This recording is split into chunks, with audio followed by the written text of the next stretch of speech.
오늘은 예수님께서 사망 권세를 깨치시고 부활하신 부활절 주일입니다. 제가 오늘 부활절 설교를 준비하면서 세상 사람들은 부활을 뭐라고 말하는가 하면서 제가 인터넷 여러 군데를 서치해 봤는데 부활을 너무나 어렵게 그냥 그걸 보면은 부활을 믿지 않겠더라고요. 근데 제가 말씀을 준비하면서 부활하신 주님께서 깨달음을 주셨는데 부활은 이거다 그러면서 깨달았는데 뭐라고 깨달음을 주셨냐면은 내가 다시 살아났다.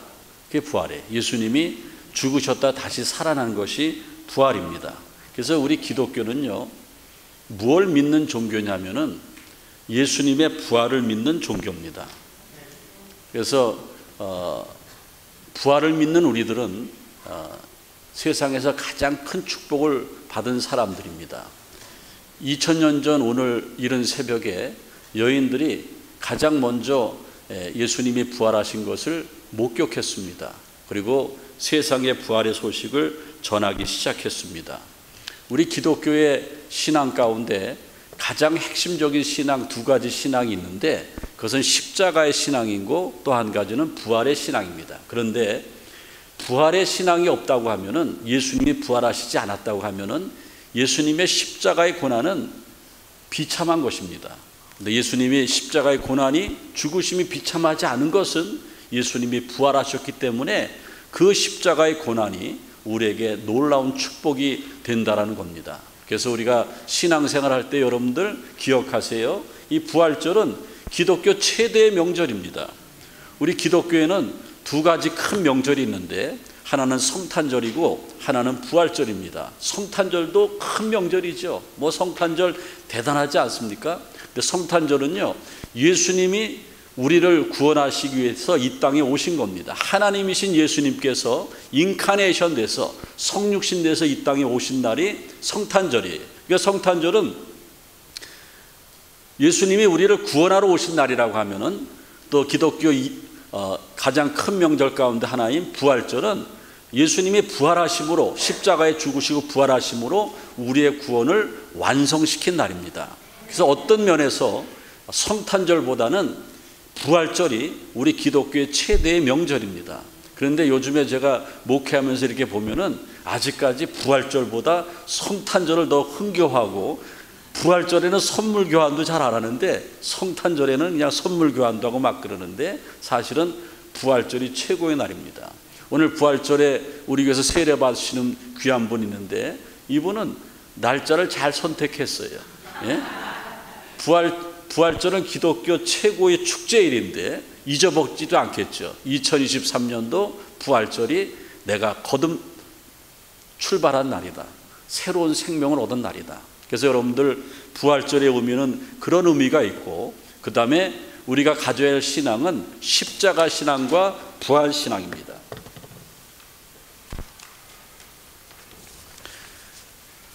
만약에 여러분들 십자가가 없었다고 하면은 기독교는 시작도 되지 않았습니다. 그리고 예수님이 부활하시지 않았다고 하면은 세상 사람들은 죽음을 가장 두려워했을 겁니다. 모든 인생들은 가장 두려워하는 것이 죽음의 문제입니다. 그래서 사람들이 다 바라고 원하는 것은 건강하게 살다가 병치레하지 않고 건강하게 살다가 9988-234 99세까지 좀 살고 2-3일 잠깐 앓다가 꼴까닥 이거를 이제 원하는데 그게 그렇게 쉽게 되지 않는다라는 거예요. 왜 그런 바람이 있냐면은 죽음이 싫다라는 거예요. 죽음을 두려워한다라는 겁니다. 하지만은 어느 누구도 조그만 어린아이로부터 어르신, 나이 많은 어르신에 이르기까지 어느 누구도 죽음에 대해서 개인의 종말에 대해서 자유할 수 없습니다. 공부를 많이 하고 지식이 많든지 적든지 건강하든지 병약하든지 재산이 많든지 적든지 남녀노소 불구하고 결국에는 우리는 죽게 되어 있습니다. 많은 업적을 이 땅에 쌓아놓아도 우리는 죽음을 피할 수가 없습니다. 그래서 부활의 주님을 믿지 못하는 사람들은 죽음은 끝이라고 생각합니다. 그리고 주님을 믿지 못하는 사람들에게 천국을 얘기하면은 굉장히 싫어합니다. 왜냐하면은 자기들이 그런 신앙을 갖지 않았기 때문에 그렇다라는 겁니다. 우리 믿는 자에게 부활의 소식은 정말 우리의 꿈이고 소망입니다. 소망 중에 소망이고 선물 중에 선물이고, 우리 기독교인에게는 부활은 가장 큰 축복입니다. 왜냐하면 우리는 죽어도 살겠고 영원히 사는 것을 믿고 있으니까는 우리의 신앙은 가장 큰 축복입니다. 그러면은 오늘 부활주의를 맞아서 내가 그러면 부활의 신앙이 나에게 있는가 한번 체크해 볼 필요가 있어요. 부활절을 맞아서 나에게는 과연 부활 신앙이 있는가? 그냥 나는 성경을 알고 있기 때문에 성경에서 3일 만에, 죽은 지 3일 만에 부활하셨다고 그러니까는 나는 그냥 부활을 인정하고 있는가? 교리적으로 인정하고 있는가? 아니면 부활의 주님을 뜨겁게 만났는가? 체크해 볼 필요가 있다는 겁니다. 그러면 부활신앙이 뭔가 중요한데요, 잘 들어보세요. 부활신앙은 예수님의 십자가와 부활을 믿고 내가 죄사함 받은 줄로 믿고 영생할 것을 믿는 것이 부활신앙입니다. 여러분들 죄가 사해진 줄로 믿습니까? 죽어도 영원히 사는 걸 믿습니까? 그럼 부활신앙이 있는 거예요. 그게 기독교의 가장 핵심인 신앙이고 부활신앙인데, 또 한 가지는 부활신앙은 예수님은 2000년 전에 십자가에서 우리를 위해서 고난당하시고 죽으시고 3일 만에 부활하셨어요. 이 땅에 40일 동안 계셨어요. 40일 후에 예루살렘의 가장 높은 승천산에서 500명의 제자들과 예수님을 따르는 무리들이 보는 앞에서 하늘로 오르셨습니다. 승천하셨습니다. 그리고 뭐라고 그랬냐면은 내가 너에게 평안을 주노라. 두려워하지 말라. 내가 너희에게 보혜사 성령을 보내주리라. 예루살렘을 떠나지 말고 기도해라. 그래서 500명이 예수님이 부활하시고 승천한 것을 목격하면서 예루살렘을 떠나지 말고 보혜사 성령이 임할 때까지 기도하라 그랬는데, 500명 가운데 380명은 집으로 가고 120명만 마가의 다락방에 갔어요. 오늘 여기 예배드리는 저와 여러분들은 120명 안에 들은 줄로 믿습니다. 왜냐하면 이 해피 이스터에 세상에 나가서 뭐 즐기지 않고 주님 앞에 나왔으니까. 그러니까 예수님을 본 사람, 부활을 목격한 사람들도요, 열흘 동안 기도하라니까 기도 안 하고 흩어졌어요. 근데 120명이 전혀 기도하다가 열흘 뒤에 성령이 임했습니다. 불이 혀같이 갈라지면서 자기도 모르는 말로 막 기도를 하고 놀라운 은혜를 체험했어요. 그래서 그때부터 성령의 증인으로 살아가서 성령 충만함이 오늘날의 2000년에 이렇게까지 이어내려오고 있고, 오늘도 우리가 성령의 인도하심을 받습니다. 그러면 두 번째 부활신앙은 뭡니까? 내 안에 내주하시는 성령님이 나를 이끌어 주신다라는 것을 믿는 것이 부활신앙입니다. 보이지 않지만은 오늘 예배 가운데 임재하시는 성령님이 계시고, 여러분들이 말할 수 없는 탄식으로 괴로워할 때에 성령님께서, 내 안에 계신 성령님께서 대신 기도해 주시는 겁니다. 그리고 세 번째 부활신앙은 예수님이 다시 사셨기 때문에, 예수님이 부활하셨기 때문에 내가 장차 죽어도 아주 죽는 것이 아니고 영원히 부활한다는 사실을 믿는 것이 부활신앙입니다. 여러분들 부활할 줄로 믿습니다. 그래, 부활은요, 기쁨의 좋은 소식이에요. 복음 중에 복음입니다. 우리가 전도할 때 뭘 전해야 되냐면은 예수님이 우리를 위해서 십자가 지시고 3일 만에 부활하셨다라는 것을 전하는 것이 가장 복음 중에 핵심입니다. 그래서 부활을 경험한 우리들은, 부활신앙을 가진 사람들은 예배 드릴 때마다 기쁨이 충만해야 돼요. 우리가 오늘 예배 드리는 날은 예수님의 부활절을 기념하는 안식구 첫날, 주일에, 썬데이에 우리가 예배 드리고 있지 않습니까? 미국에 한국말을 잘하는 미국인 선교사가 한국 교회에 와서 주일 예배를 딱 드리는데 아주 한국 사람들이 인사성이 밝지 않습니까? 미국 사람들도 막 그러지만은 한국 사람들도 인사성이 밝고 그냥 인사하고 막 그럽니다. 주차장에서 막 환대를 받고 본당 로비에서 환대를 받고 예배당에 딱 들어왔는데 이 미국인 선교사님이 딱 보니까는 밖에하고 안에하고 분위기가 달라. 갑자기 여기 들어오자마자 누가 죽었는지 그놈하고 그냥 정막강산이야. 그래서 예배를 끝나고 그 미국 선교사님이 안내위원한테 물어봤어요. 어떻게 우리 한국의 교인들은 주차장에서 또 로비에서는 환하고 기쁨이 충만하다가 부활하신 주님 앞에 예배드리는 주일 예배에 완전히 초상집 같습니까? 예? 그러니까는 그 안내하는 권사님이 우리 한국 교회는 특징이 십자가의 고난에 동참하고 주님의 십자가만을 바라봐서 그렇게 엄숙하고 근엄합니다. 그러니까 미국 선교사님이 그랬습니까? 한국 교인들은 예수님의 십자가 고난만 알지 부활하신 것을 모르시고 계십니까? 부활은 기쁨의 큰 소식 아닙니까? 우리는 부활의 기쁨으로 살아가야 돼요.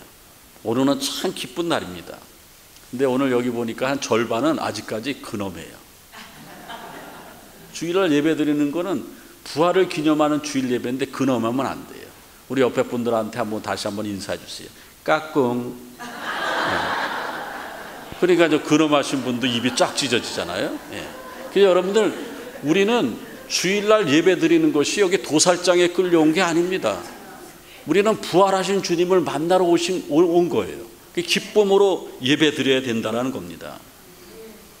요한복음 11장 25절 26절에 보면은 예수께서 이르시되 나는 부활이요 생명이니 나를 믿는 자는 죽어도 살겠고 무릇 살아서 나를 믿는 자는 영원히 죽지 아니하리니 이것을 내가 믿느냐. 부활절의 가장 핵심 성경 구절이 지금 제가 말씀드린 요한복음 11장 25절 26절의 말씀입니다. 사람은요, 하나님의 형상대로 영적인 존재로 창조되었기 때문에 사람의 육신으로 죽으면 끝나는 게 아니에요. 영의 존재이기 때문에 우리의 영혼은 살아있다라는 겁니다. 그래서 세상 사람들은 죽으면 끝이니까는 죽음이 점점 다가오면은 근심에 쌓여 있습니다. 왜냐하면 자기는 영원히 살 수 없는 사람이라는 걸 스스로 알기 때문에. 근데 믿는 우리들은 육신의 죽음은 영원한 삶이 시작됨을 믿으시길 바랍니다. 제가 예수를 잘 믿다가 임종하시는 분들 임종 예배 드릴 때에 내가 늘 드리는 말씀이 집사님 수고 많으셨어요. 권사님 수고 많으셨어요. 장로님 수고 많으셨어요. 이제 죽음에 이를 텐데 우리의 죽음은 아주 죽는 것이 아닙니다. 성경에 보면은 예수 믿고 주 안에서 죽는 자는 잠자는 것 같고 영원히 죽지 않는다 그랬습니다. 영원한 삶이 시작이 되는 것입니다. 이렇게 말씀드리면은 평안하게 운명하시는 거예요. 예? 이게 우리 기독교 신앙이라는 거예요. 오늘 바울은요, 고린도전서 15장 55절에, 고린도전서 15장은 부활장인데 그 가운데 핵심 요절 55절은 뭐라 그러냐면은 사망아 너를 이기는 것이 무엇이냐. 맞습니다. 여러분들, 세상 사람들 가운데 사망을 이길 사람이 어디 있습니까? 세상에 유명한 사람들, 또 성인 군자 같은 사람들, 공자도 73세에 죽었습니다. 그리고 무덤이 있습니다. 석가모니도 80세에 죽었습니다. 인도 참수 성당에 무덤이 있습니다. 마호메트도 63세에 죽어서 사우디아라비아 메카에 큰 무덤이 있습니다. 그 죽음의 권세를 세상의 성인 군자들도 이겨내지 못했어요. 그런데 예수님은 죽어서 3일 만에 부활하셨어요. 예수님은 예루살렘에 가보세요. 예루살렘에 가보면은 골고다 언덕에 성분목교회가 있는데 빈 무덤의 무덤을 교회로 이렇게 덮어놨어요. 왜냐하면 예수님이 십자가 지신 곳, 예수님이 묻혀진 곳을 보존하기 위해서 교회로 이렇게 감싸고 있는데, 거기에 가면은 빈 무덤을 목격해요. 제가 가보니까 예수님 없어요. 아무것도 없어. 무덤이 비어 있어. 부활하신 예수님은 무덤이 없고 부활하셨기 때문에 우리들에게 부활의 산소망을 주시는 줄로 믿습니다. 사람들은 죽으면은 명당에 묻히기를 원합니다. 제가 미국에 왔는데 깜짝 놀랐어요. 저는 미국 사람들은 여기 뭐 묘지 이런 거 신경 안 쓸 줄 알았는데 뭐 우리 교회 성도님들이 자기는 명당 자리 구했대요. 캘리포니아 어디 가면 다 바다도 보이고 뭐 그런 데 다 구해놨다 그러고, 한국에서도 제가 목회 때 보면은 아주 묘지 자리를 자랑해요. 어떤 분은 저를 점심을 근사하게 대접한 다음에 자기 승용차에 탁 태워가지고 2시간을 막 달려가. 그 왜 달려왔나 딱 보니까 자기가 묻힐 자리래. 목사님 미리 기도해달래. 이게 왜 중요하냐니까는 이게 좌청력 우백호 딱 하고 이게 명당이라서 여기서 내가 묻히면은 좋은 데 가고 자녀들이 잘 된대요. 예, 그런 미신들이 있지 않습니까? 여러분들, 명당은 어디가 진짜 명당인지 아십니까? 예수 잘 믿으면 천당 갑니다. 천당이 명당인 줄로 믿으시길 바랍니다. 천당 명당 자리에 우리가 묻히기 위해서는 예수님을 잘 믿어야 된다는 거예요. 예수님에 대한 말씀을 집대성화에서 기록된 말씀을 사복음서라고 그러는데, 마태복음, 마가복음, 누가복음, 요한복음, 마태복음 28장, 마가복음 16장, 또 누가복음 24장, 요한복음 21장, 그 사복음서를 합치면은 89장이에요. 근데 89장 가운데 3분의 1인 29장이 예수님의 십자가와 부활에 대해서 말씀하고 있습니다. 그 얼마나 중요합니까? 예수님의 일생 일대기가 중에서 사복음서에서 그만큼 십자가의 신앙과 부활의 신앙을 기록하고 있다라는 겁니다. 부활은 진짜라는 거죠. 부활은 진짜입니다. 부활이 없었다고 하면은 오늘 고린도전서 15장에 보면은 우리는 세상 사람 중에서 가장 불쌍한 사람들이, 고린도전서 15장 부활장에 보면은 만약에 부활이 없다면은 말이 8번이나 반복해서 나옵니다. 그것은 부활은 확실하다는 거예요. 부활은 역사적으로도 증명되어 있고요.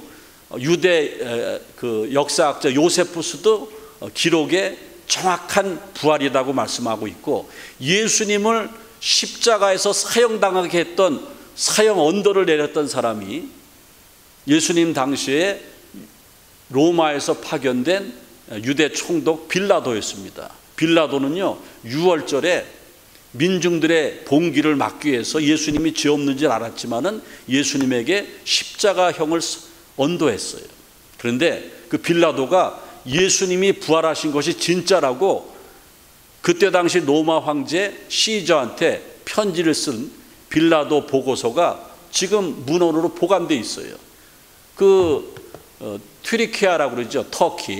터키의 이스탄불에 가면 성소피아 성당이 있는데, 저 성당은 정말 가볼 만해요. 엄청나게 웅장합니다. 안에도 막 금으로 막 되어 있고 막 그러는데, 저게 더 유명한 것이, 우리 기독교인들 유명한 것이 빌라도의 고백서가 저 안에 문헌으로 보관되어 있습니다. 그 빌라도의 고백서에 보면은, 보고서에 보면은 뭐라고 말하고 있냐면은, 우리 유대에는 예수라는 청년이 있는데, 그 예수라는 청년은 죽은 자도 살리고 눈먼 소경도 눈뜨게 하고 많은 사람들을 선한 길로 인도하는데, 내가 잘못 판단해서 폭동이 두려워서 유월절 날에 희생양으로 예수라는 청년을 십자가에 처형했습니다. 폐하가 알고 있어야 됐기 때문에 사실을 말합니다. 그런데 폐하 다 끝난 줄 알았는데 그 예수라는 청년을 십자가에서 처형했는데 더 큰 혼란에 빠졌습니다. 그 이유는 그 청년이 3일 만에 부활했습니다. 내가 이것은 확실하게 증명할 수 있습니다. 그리고 그를 따르는 제자들과 무리들이 예수가 부활했다고 여기저기 막 전파하고 다녀서 지금 이스라엘은 온통 예수로 가득 차 있습니다. 각하, 이것은 제가 할 수 있는 한 사실입니다. 폐하의 가장 충실한 신하 본디오 빌라도, 2000년 전에 로마 황제에게 유대 총독으로 왔던 빌라도 고백서를 썼다라는 겁니다. 이것은 뭐예요? 우리가 믿음으로 예수님의 부활을 믿는 거로만 그치는 것이 아니고 문헌으로 역사적으로 예수님의 부활이 확실하다는 겁니다. 고린도전서 15장 14절 15절에 보면은 부활이 없으면 우리는 가장 불행한 사람이라고 말하고 있습니다. 하지만은 예수님의 부활을 믿는 우리들은 가장 행복한 사람입니다. 왜냐하면은 사람은 죽음으로 끝나는 존재가 아니기 때문에, 우리도 부활한다는 것 때문에 점점 나이가 먹고 몸이 병약해서 내가 죽음으로 끌려간다고 해도 우리는 두렵지 않습니다. 왜냐하면은 부활할 것을 믿고 있기 때문에 우리는 행복합니다. 고린도전서에서 만약 부활이 없다면 그랬는데 부활이 있는 거죠. 부활이 없다면 우리는 가장 불쌍한 사람인데, 지금 우리는 부활의 주님을 만났기 때문에 최고의 축복을 받은 사람들입니다. 저기 여러분들 자료 화면에 보면은 그 세 사람이 그냥 수박을 먹는 것처럼 입이 그냥 싱글벙글 하는데, 저 사람들은 부활을 믿는 사람이에요. 자기 안에 부활하신 예수님이 분명히 있기 때문에 행복한 인생을 살아가고 있다는 겁니다. 그래서 여러분들, 우리는 마지막 때까지 부활하신 주님을 전해야 돼요. 여러분들 고난주간 보내셨지만은 고난주간에 우리가 묵상할 때에 예수님이 십자가상에서 7마디 한 가상 7언을 묵상했습니다. 가상 2언 두 번째, 십자가에서 두 번째 하신 말씀이 무슨 말씀이냐면은 오늘 내가 나와 함께 낙원에 있으리라. 예수님이 6월절에 십자가에 처형당했을 때에, 빌라도가 사형명 언도를 해서 십자가에 처형당했을 때에 두 강도와 같이 십자가에 매달렸습니다. 여러분 성화에 보면은 예수님이 십자가가 있고 양옆에 또 두 사람이 십자가에서 죽어지는 모습이 있지 않습니까? 그런데 두 강도 가운데 한 강도는 예수님을 무시했고, 한 강도는 누가복음 23장 42절에 주님의 나라에 임할 때에 주여 나를 기억하옵소서 그랬을 때 예수님께서 그 순간에 내가 오늘 나와 함께 낙원에 있으리라. 여러분들 구원은요, 숨 넘어가기 직전에도 구원받는 거예요. 임종 직전에도 구원받는 거예요. 어떤 분들은 이런 설교하면은 에이 나 오늘부터 교회 방학이다, 푹 쉬다가 내가 임종 직전에 내가 다시 교회 나와야지. 이제 그게 쉬운 게 아니죠. 그걸 어떻게 맞출 수 있습니까? 로마서 10장 18절에 보면 누구든지 주의 이름을 부르는 자는 구원을 얻는다 그랬습니다. 어떤 여자 집사님이 신앙이 참 좋은데 엄마도 예수 믿고 자녀들도 다 예수 믿는데 자기 아빠가 예수를 안 믿어요. 아빠가 훌륭한 공직 생활을 했는데 폐암에 걸렸어요. 이제 의사는 2주일을 넘길 수 없다고 합니다. 중환자실에서 복수가 차가지고 얼굴이 까매가지고 이러고 있는 거예요. 근데 그 여자 집사님이 다니는 교회 목사님은 굉장히 훌륭한 사람이에요. 임명진 목사라고 하는데 여러분들 들으신 분, 그분이 임명진 목사한테 목사님 우리 아빠 2주면은 돌아가시는데 어떻게 예수 믿게 할 수 없습니까? 그래서 제가 마가복음 16장 16절을 읽어드렸어요. 믿고 세례를 받으면 구원을 얻으리라. 성경 보세요. 믿고 세례를 받으면 구원을 얻으리라. 지금 숨 넘어가려 껄떡껄떡 하는데 지금 믿고 세례를 받으면 구원을 얻으리라. 그러면 목사님 우리 아빠가 세례 교육도 안 받는데 어떻게 세례 받습니까? 아니 성경에 보세요. 세례 교육은 없어요. 세례 교육은 그냥 하는 거지 믿으면 세례 받는 건데 예수님 믿게 하면 된다고. 그러면 목사님 어떻게 했으면 좋겠습니까? 제가 그랬어요. 아빠는 지금 말도 못하고 눈도 잘 못 뜨지만은 귀는 열려 있으니까는 집사님이 믿는 예수를 매일 전해라. 매일 전해라. 그리고 믿게 해라. 예수 믿는 걸 어떻게 압니까? 그러면 아빠가 스스로 죄를 회개하면 예수 믿는 거다. 그런데요, 기적이 나타났어요. 돌아가시기 3일 전에 저를 불렀어요. 아빠가 이상하다는 거예요. 숨이 끊어질 때가 됐다라는 거예요. 그런데 그전하고 다르게 막 눈물을 흘리고 예수님 얘기하고 회개하라고 그러면은 반응을 한다는 거예요. 그래요? 진짜 예수 믿으면 내가 세례를 주겠습니다. 돌아가시기 전날에도 세례 주겠습니다. 가서 이렇게 지켜봤는데 딸 보고 한번 얘기해 보라고 그랬어요. 그러니까는 아빠 지난날에 예수님 없이 살았던 모든 삶을 회개하고 죄를 용서받길 원해요? 그냥 눈을 번쩍 뜨더니만 막 몸을 움직여요. 그러면은 예수님 믿기로 작정하는 거예요? 그리고 막 반응을 해요. 그러면 아빠 이제 얼마 남지 않았는데 의사도 곧 돌아가신다고 그러는데 목사님한테 예수 믿는다고 세례 받는 게 어떻겠습니까? 좋다는 거예요. 그래서 그 딸이 얼마나 지혜로운지 내가 좀 이렇게 의심하는 터로 이렇게 얘기하니까는 우리 아빠는 일주일 동안 계속 했는데 반응을 했다는 거예요. 그래서 아빠, 목사님 앞에서 나는 죄인입니다 인정하면은 손 움직여봐. 그러니까는 그 아빠가 돌아가시기 직전에 손을 들지만 손을 움직여요.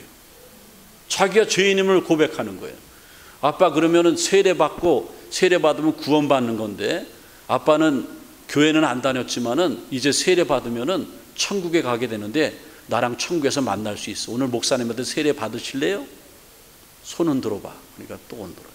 그래서 제가 눈물을 팍 흘리고 언제 돌아가실지 모르는 양반이니까 바로 그 자리에서 물컵에서 물을 가지고 내가 아무개에게 성부와 성자와 성령의 이름으로 세례를 주노라. 그냥 뭐 그 딸도 울고 나도 울고 그 돌아가시기 직전에 그 아빠도 눈물이 막 범벅이 됐어요. 그 다음날 돌아가셨어요. 그리고 장례식 하는데 완전히 천국 환송식이었어요. 그 여자 집사님이 기분이 좋아가지고 막 그냥 막 손님 대접을 하고 막 손님들 오면은 간증하는 거예요. 우리 아빠가 돌아가시기 하루 전에 죄인임을 고백하고 목사님들 세례받고 돌아가셨습니다. 마가복음 16장 16절에 믿고 세례를 받는 자는 구원을 얻는다고 그랬습니다. 여러분들 요즘 현대인들은요 자기 건강에 투자합니다. 그리고 웰빙 시대를 지나서 웰다잉 시대라고 합니다. 죽음도 품위 있게 맞이하려고 해요.